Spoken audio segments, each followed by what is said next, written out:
ago, but I came this time to visit with Kilmar, and I was deeply disappointed and frankly angry that we were not allowed to get in to see him. We had reached out. I'd had a meeting with the ambassador from El Salvador to the United States. We met last week, and I told them we were coming and we wanted to meet with Kilmar, so they were aware of that. We also had direct communications with other members of the government, so they knew we were coming.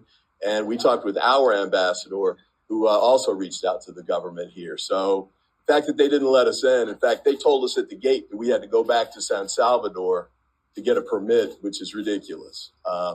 This is an international visit. I'm a member of Congress. I should have the opportunity to visit with my constituent.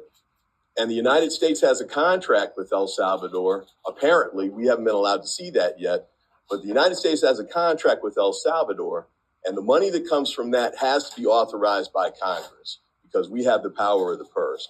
So I had an oversight opportunity here that was not permitted, and I think that was a big mistake on the part of the El Salvadoran government. But the bigger issue is the Trump administration, because I know that President Trump could pick up the phone, make a call to El Salvador, and have Kilmar released and sent back to the United States. If he made the call, he'd be back within hours. So the Trump administration has been dragging its feet. The Supreme Court of the United States told them to facilitate Kilmar's return. They have not done that, which I think is a clear violation of the Constitution. And it's important for us in Congress to support the judges in the United States who are making these rulings and to continue pressuring the Trump administration to comply with the law. In addition to coming to see Kilmar, we had additional meetings with members of the community. I had a chance to meet with primarily mothers whose sons and daughters had been disappeared.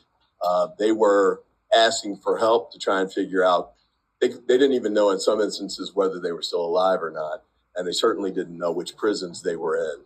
And so sometimes they were trying to take provisions to their loved ones, but they didn't know which prison to take it to. So sometimes they would try and take it to multiple prisons in the hope that they would get the right one.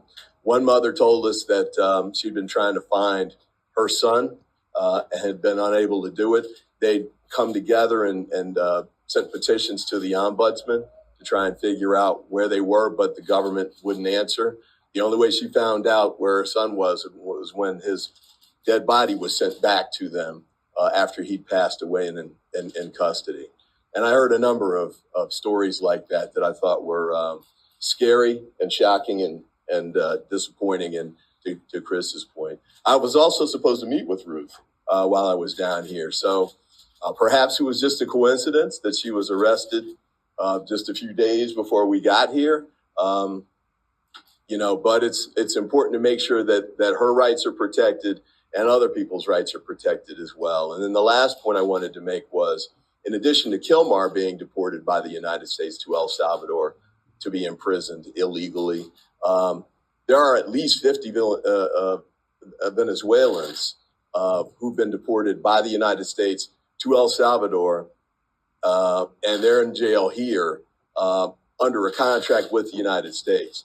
Now, the important thing to remember about those 50, there's actually 250 altogether, but for those 50, a think tank called the Cato Institute in the United States, which is a libertarian to conservative entity, so no friend of the Democratic Party particularly, but they found that all of those 50 had legal status in the United States. They had a right to be there, so they weren't breaking any laws by being in the United States.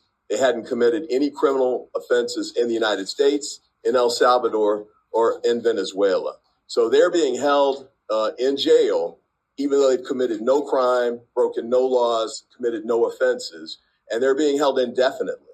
One of the things that we are trying to push there as well, that's also in court in the United States. There's pressure on the Trump administration to bring them back so they can have due process and have their day in court.